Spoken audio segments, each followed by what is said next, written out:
श्री शिवाय नमस्तुभ्यम। प्रेम से बोलिए प्रथम पूज्य गणेश भगवान की जय, भगवान भोलेनाथ की जय, माँ पार्वती की जय। नमस्कार भक्तगण, भगवान भोलेनाथ माँ पार्वती की कृपा आप सभी पर बनी रहे। आज हम श्रवण करेंगे सोमवार व्रत की पावन कथा का। सावन का महीना भगवान भोलेनाथ को समर्पित होता है और सावन के महीने में अगर भगवान भोलेनाथ का दिन सोमवार हो और उसका व्रत करके भगवान भोलेनाथ की पूजा आराधना की जाए तो भक्तों को भगवान भोलेनाथ की कृपा अति शीघ्र प्राप्त होती है। तो आइए मन में भगवान भोलेनाथ का स्मरण करते हुए हम सुनते हैं सोमवार व्रत की संपूर्ण कथा। एक बार प्रेम से बोलिए उमापति भगवान भोलेनाथ की जय। मृत्युलोक में भ्रमण करने की इच्छा करके एक समय श्री भूतनाथ भगवान भोलेनाथ जी माता पार्वती जी के साथ मृत्युलोक में पधारे।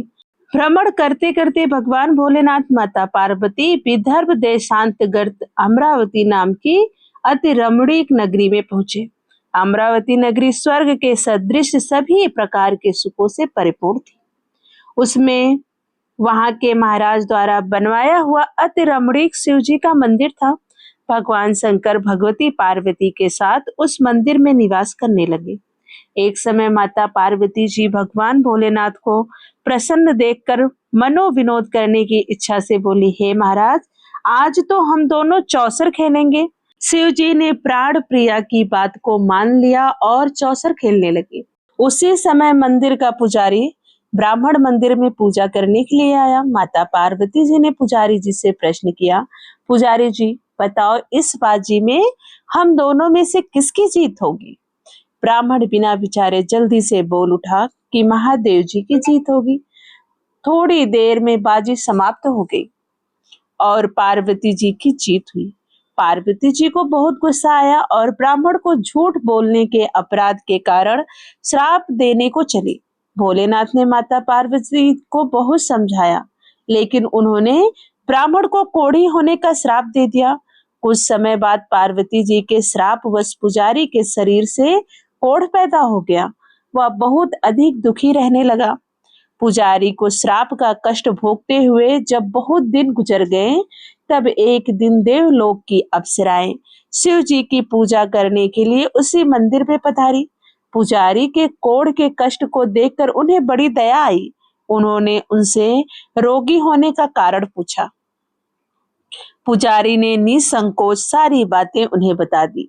वे अप्सराएं बोली, हे पुजारी जी, अब तुम अधिक दुखी मत होना। भगवान शिव तुम्हारे सारे कष्टों को दूर कर देंगे।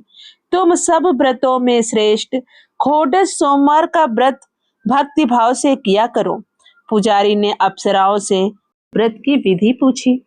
अप्सराओं ने बताया, सोमवार को भक्ति भाव से व्रत करो, साफ वस्त्र पहनो, संध्या व उपासना के बाद आधा सेर गेहूं का आटा लो, उसके 3 भाग करो और घी गुड़ दीप नैवेद्य पूंगी फल बेल पत्र जनेऊ जोड़ा चंदन अक्षत पुष्प आदि के द्वारा प्रदोष काल में भगवान शंकर की विधि से पूजा करो। तत्पश्चात 3 भागों में से 1 भाग शिव जी को अर्पण करो, बाकी 2 शिव जी का प्रसाद समझकर उपस्थित लोगों में बांट दो और आप भी प्रसाद समझकर उसको खाओ। इस विधि से 16 सोमवार व्रत रखो। 17वें सोमवार को पाव सेर पवित्र गेहूं के आटे की बाटी बनाओ, उसमें घी और गुड़ मिलाकर चूरमा बनाओ।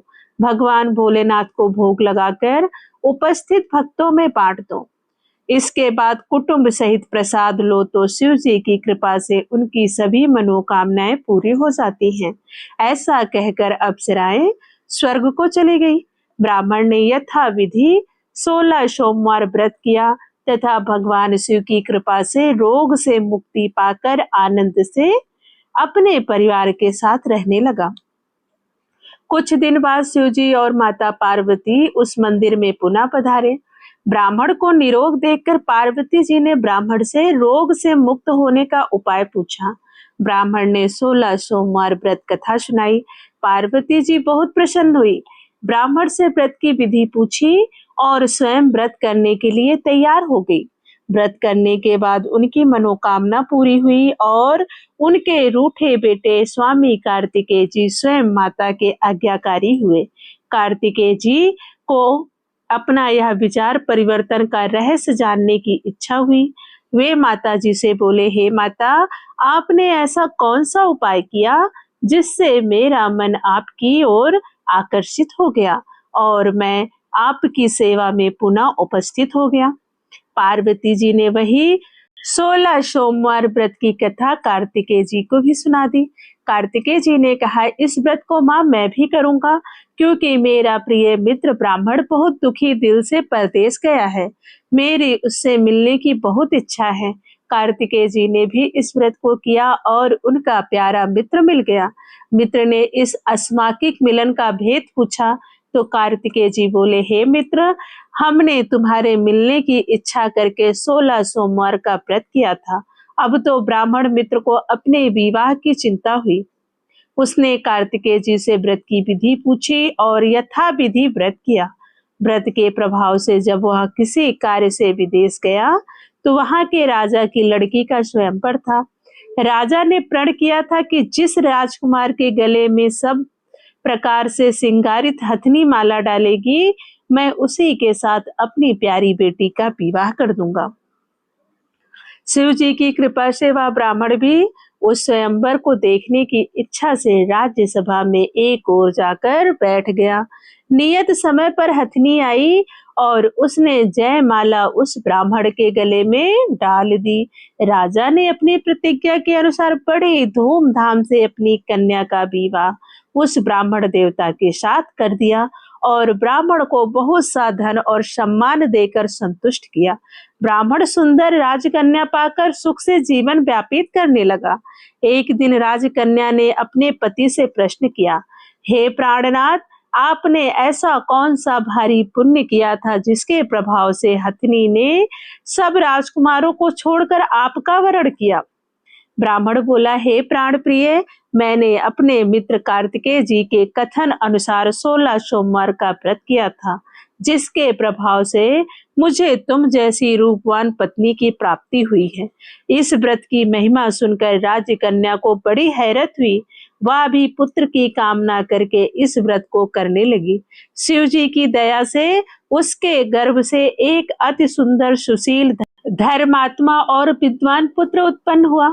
माता और पिता उसे देव पुत्र को पाकर अधिक प्रसन्न हुए और उसका लालन पालन अच्छी प्रकार से करने लगे। जब पुत्र समझदार हुआ तो एक दिन उसने अपनी माता से प्रश्न किया, हे माँ, तुमने कौन सा व्रत और तप किया जो मेरे जैसा पुत्र तुम्हारे गर्भ से उत्पन्न हुआ? उसकी माता ने 16 सोमवार की व्रत कथा पुत्र को बताई। पुत्र ने सब तरह के मनोरथ पूरा करने वाले इस सरल व्रत को सुना तो वह भी राज्य अधिकार पाने की इच्छा से हर सोमवार को यथा विधि यह व्रत करने लगा। व्रत शुरू करने के बाद एक दिन एक देश के वृद्ध राजा के दूतों ने आकर उसको राजकन्या के लिए वरण किया। राजा ने अपनी बेटी का विवाह ऐसे सर्वगुण संपन्न ब्राह्मण युवक के साथ करके बड़ा सुख प्राप्त किया। वृद्ध राजा के दिवंगत हो जाने पर इसी ब्राह्मण को सिंहासन पर बैठाया गया, क्योंकि दिवंगत राजा के कोई पुत्र नहीं था। राज्य का उत्तराधिकारी होकर भी वह ब्राह्मण पुत्र 16 सोमवार का व्रत करता रहा। जब 17वां सोमवार आया तो विप्र पुत्र ने अपनी प्रियतमा से पूजन सामग्री लेकर शिव पूजा के लिए शिवालय में चलने को कहा, परंतु उसकी पत्नी ने उसकी आज्ञा की परवाह न की और दास दासियों द्वारा सब सामग्रियां शिवालय में भिजवा दी, परंतु स्वयं नहीं गई। जब राजा ने शिव जी का पूजन समाप्त किया तब आकाशवाणी हुई, हे राजा, अपनी इस रानी को राजमहल से निकाल दे, नहीं तो यह तेरा सर्वनाश कर देगी। यह आकाशवाणी सुनने के बाद राजा के आश्चर्य का ठिकाना न रहा। उसने मंत्रणागृह में आकर अपने सभासदों को बुलाकर कहा, मंत्रियों, मुझे आज शिव जी की आकाशवाणी हुई है कि राजा तू अपनी इस रानी को राज्य से निकाल दे, नहीं तो यह तेरा सर्वनाश कर देगी। राज्य के मंत्री और सभासद आदि सब विस्मय और दुख में डूब गए, क्योंकि जिस कन्या के कारण उसे राज्य मिला था, राजा उसी को निकालने की बात कर रहा था। यह कैसे हो सकता था?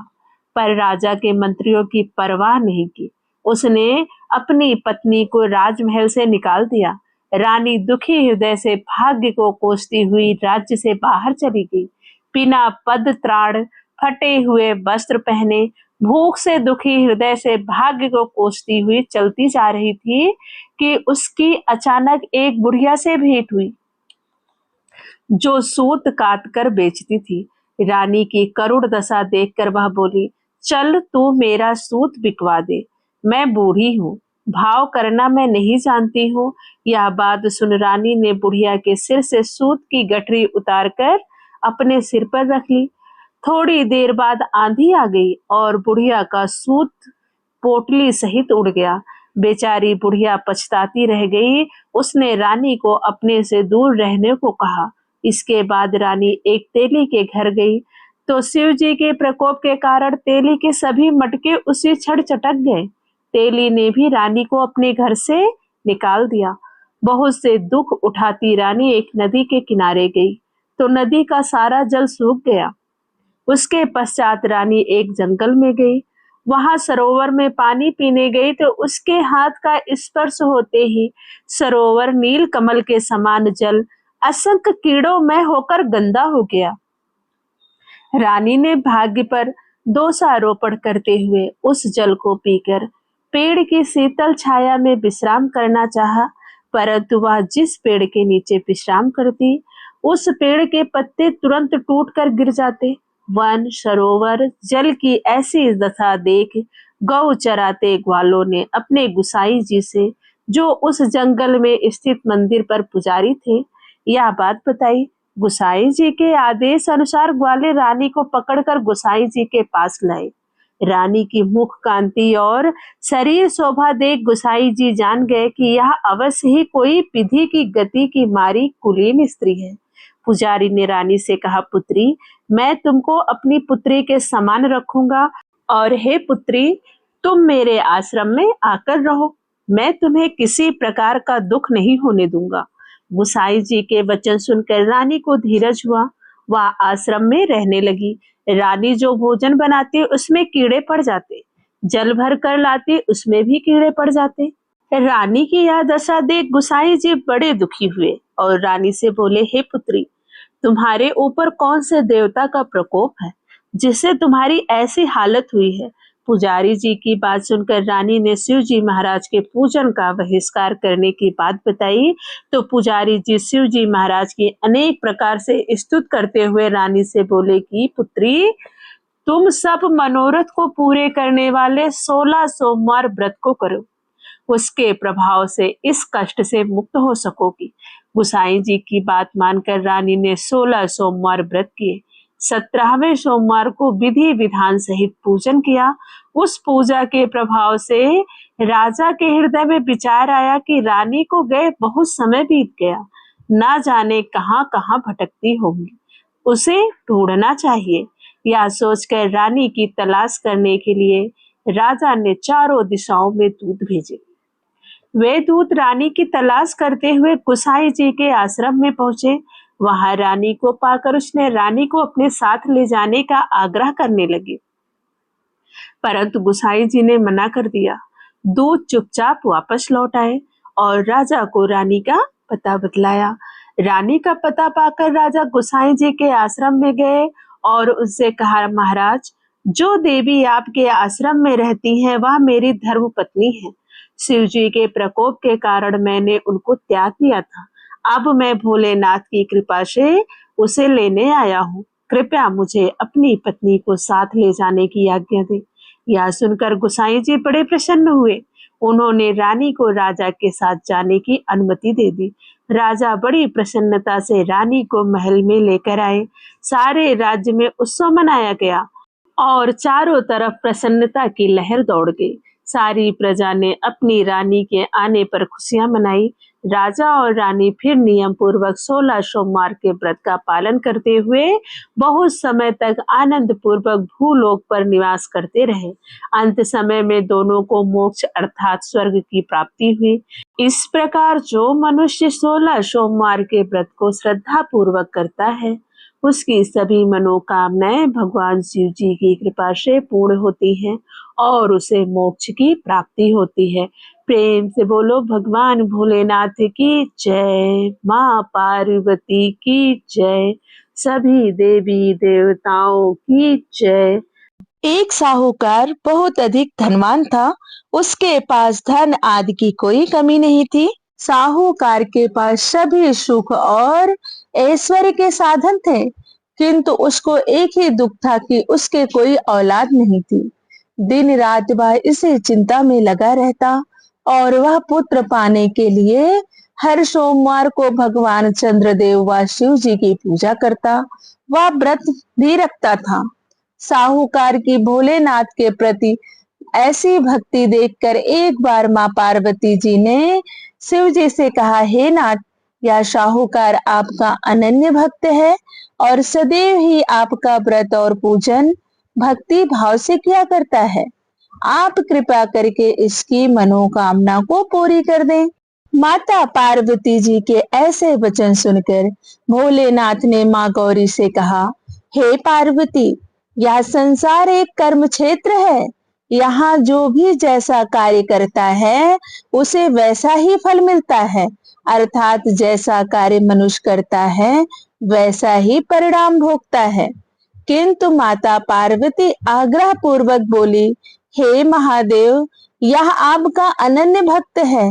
यदि इसको कोई भी दुख है तो आपको उसे अवश्य दूर करना चाहिए।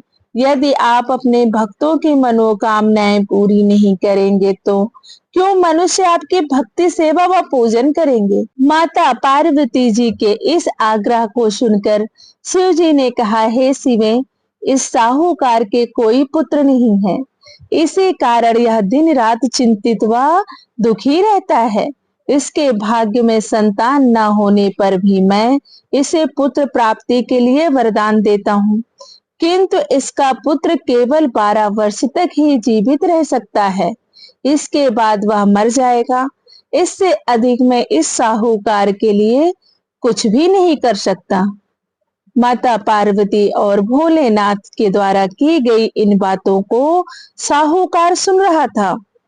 उसे यह सारी बातें सुनकर ना कोई खुशी हुई और ना ही कोई दुख। वह पूर्वत यानी उसी प्रकार शिव जी की पूजा व व्रत करता रहा। कुछ समय पश्चात साहूकार की पत्नी गर्भवती हो गई और 10वें महीने में उसने एक बहुत ही सुंदर पुत्र को जन्म दिया। साहूकार के घर में बहुत खुशियां मनाई गई, किंतु साहूकार ने अपने पुत्र की 12 वर्ष की उम्र जानकर कोई खुशी प्रकट नहीं की और इस संबंध में किसी को कोई भेद भी नहीं बतलाया। वह बालक धीरे धीरे बड़ा होने लगा। जब वह बालक 11 वर्ष का हो गया तो बालक की माता ने साहूकार से उसके विवाह के लिए कहा, लेकिन साहूकार को भगवान भोलेनाथ और माता पार्वती द्वारा कही गई वह बातें याद थी कि मेरे पुत्र की आयु सिर्फ 12 वर्ष है। उसने मन में विचार किया कि अगर मैंने अपने पुत्र का विवाह कर दिया तो किसी की पुत्री का जीवन बर्बाद हो जाएगा, इसलिए मैं अपने बेटे को काशी जी पढ़ने भेजूंगा, क्योंकि भगवान भोलेनाथ का दिया हुआ है और मैं चाहता हूँ कि आखिरी समय या वहीं पर बिताए। मन में ऐसा स्मरण करते हुए उसने अपनी पत्नी से कहा कि मैं अभी इसका विवाह नहीं करूंगा, मैं इसे काशी जी पढ़ने के लिए भेजूंगा। साहूकार ने अपने साले को बुलाकर कहा कि तुम इस बालक को काशी जी पढ़ने के लिए ले जाओ और इसे विधिवत शिक्षा ग्रहण कराओ। साहूकार ने उसको बहुत सा धन देकर कहा कि रास्ते में जहां कहीं भी ठहरो वहां यज्ञ और ब्राह्मणों को भोजन कराते जाना। इस प्रकार वह दोनों मामा भांजे रास्ते में यज्ञ करते, दान देते तथा ब्राह्मणों को भोजन कराते हुए जा रहे थे। रास्ते में एक शहर पड़ा। उस शहर में राजा की कन्या का विवाह था। एक अन्य राजा का लड़का बारात लेकर आया था, लेकिन वह एक आंख से काना था। लड़के के माता पिता को इस बात की चिंता थी कि कहीं काने वर को देखकर कन्या के माता पिता विवाह में किसी प्रकार की अड़चन न डाल दें। इसी कारण जब उन्होंने साहूकार के अति सुंदर बेटे को देखा तो उनके मन में विचार आया कि क्यों ना इस लड़के से विवाह का कार्य पूर्ण करा लिया जाए। यह विचार कर उसने लड़के और उसके मामा से कहा कि यदि आप फेरे व कन्यादान का कार्य पूर्ण करा देंगे तो आपकी बड़ी कृपा होगी और हम आपको बहुत सारा धन उपहार के रूप में देंगे। साहूकार के लड़के और उसके मामा ने इस बात को स्वीकार कर लिया था। विवाह का काम भली प्रकार से पूरा हो गया। जब वह लड़का जाने लगा तो उसने चुपके से राजकुमारी की चुनरी पर लिख दिया कि तेरा विवाह तो मेरे साथ हुआ है, लेकिन जिसके साथ तुझे भेजा जाएगा वह एक आंख से काना है। मैं काशी जी को जा रहा हूँ। राजकुमारी ने जब इस प्रकार लिखा पाया तो उन्होंने काने राजकुमार के साथ जाने से मना कर दिया और कहा कि यह मेरा पति नहीं है। मेरा विवाह जिसके साथ हुआ है वह काशी जी गया है। राजकुमारी के माता पिता ने यह सब जब सुना तो उसने अपनी कन्या को विदा करने से इनकार कर दिया। बारात वापस चली गई। उधर साहूकार का लड़का और उसका मामा काशी जी पहुंचे। वहां लड़के ने पढ़ना शुरू किया तथा अपना अतिरिक्त समय मामा भांजा यज्ञ दान आदि में व्यापित करने लगे। इस प्रकार कई महीने बीत गए। जब लड़के की उम्र 12 साल की हुई तो उस दिन लड़के के मामा ने यज्ञ का आयोजन कर रखा था। अचानक ही लड़के की तबीयत खराब हो गई। लड़के ने अपने मामा से बताया कि आज उसकी तबीयत नहीं ठीक है, तो लड़के के मामा ने कहा अंदर जाकर सो जाओ। लड़का अंदर जाकर सो गया। थोड़ी देर बाद लड़के के प्राण पखेरु उड़ गए। जब लड़के के मामा ने देखा कि वह मर गया है तो वह बहुत दुखी हुआ। उसने सोचा कि मैं पहले यज्ञ पूरा कर लूं, तब सोचूंगा कि मुझे क्या करना है। लड़के के मामा ने यज्ञ पूरा किया और फिर रोना प्रारंभ कर दिया। वह बहुत जोर जोर से रो रहा था। संयोगवश शिव जी और माता पार्वती उधर से जा रहे थे। पार्वती जी ने भगवान भोलेनाथ से कहा, हे नाथ, कोई दुखी व्यक्ति रो रहा है, उसके कष्टों को दूर कर दो। तब शिव जी और पार्वती जी वहां पहुंचे तो उन्होंने देखा कि वहां पर एक लड़का मरा पड़ा है। तब पार्वती जी देखते ही लड़के को पहचान गई और भगवान भोलेनाथ से उस लड़के के मरने का कारण पूछने लगी। बोली, हे भगवान, यह तो आपका दिया हुआ है, यह इतनी जल्दी कैसे मर सकता है। तब शिव जी ने पार्वती जी को समझाया, हे गौरी, इस लड़के की आयु इतनी ही थी, ये अपनी आयु पूरी कर चुका है। तब पार्वती जी ने विनम्रता पूर्वक कहा, महाराज, कृपया करके आप इस लड़के को जीवित कर दीजिए, नहीं तो इसके माता पिता इसके वियोग में तड़प तड़प कर अपनी जान दे देंगे। माता पार्वती की बात सुनकर शिव जी ने लड़के को पुनः जीवित कर दिया। शिव जी की कृपा से लड़का जीवित हो गया। शिव शंकर व माता पार्वती शिव धाम को चले गए। शिक्षा पूरी होने के पश्चात लड़का और उसका मामा पहले की तरह यज्ञ करते ब्राह्मणों को भोजन तथा दक्षिणा देते हुए अपने घर की ओर चल दिए। रास्ते में दोनों उसी शहर में आए जहां उस लड़के की शादी हुई थी। वहां पहुंचकर दोनों ने यज्ञ करना शुरू कर दिया। जब वे दोनों यज्ञ कर रहे थे तो उस लड़के के ससुर यानी वहां के राजा ने, जो उधर से घोड़े पर सवार होकर अपने सेवकों के साथ जा रहे थे, उसने लड़के को पहचान लिया। राजा ने महल में ले जाकर दोनों की खूब सेवा की। कुछ समय पश्चात राजा के महल में रहने के बाद लड़के ने राजा से जाने की आज्ञा ली। राजा ने अपनी लड़की को लड़के के साथ विदा किया और साथ में बहुत सा धन एवं दास दासियों को भी भेजा। जब वे अपने शहर में आए तो लड़के के मामा ने कहा, पहले मैं तुम्हारे माता पिता को तुम्हारे आने की खबर सुना आता हूँ। तब तक तुम पत्नी सहित यहाँ आराम करो। ऐसा कहकर लड़के का मामा साहूकार को अपने पुत्र के आने की खबर देने चला गया। घर जाकर उसने देखा कि उसके बहन और बहनोई छत पर बैठे हुए हैं और उन्होंने यह प्रण कर रखा है कि यदि उनका बेटा जीवित लौट आया तो वह छत से नीचे उतर आएंगे, नहीं तो छत से कूदकर अपने प्राण त्याग देंगे। लड़के के मामा ने यह समाचार उन्हें सुनाया कि उनका लड़का जीवित लौट आया है तो उन्हें विश्वास नहीं हुआ। तब लड़के के मामा ने शपथ खाकर कहा कि आपका पुत्र अपनी स्त्री और बहुत सा धन और दास दासियों सहित घर आया है। तब साहूकार और उसकी पत्नी छत से नीचे उतर आए तथा प्रसन्नता के साथ अपने बेटे और बहू का स्वागत किया। सभी प्रसन्नता के साथ रहने लगे। इस प्रकार भक्ति भाव से जो भी प्राणी सोमवार के व्रत की कथा का पालन करता है तथा प्रेम पूर्वक इस कथा को सुनता या पढ़ता है तो उसके सभी कष्ट दूर होते हैं, सारी मनोकामनाएं पूर्ण होती हैं और इस लोक में सभी सुखों और सुविधाओं को भोग कर अंत में उसे शिवलोक की प्राप्ति होती है। प्रेम से बोलिए भगवान भोलेनाथ की जय, माँ पार्वती की जय।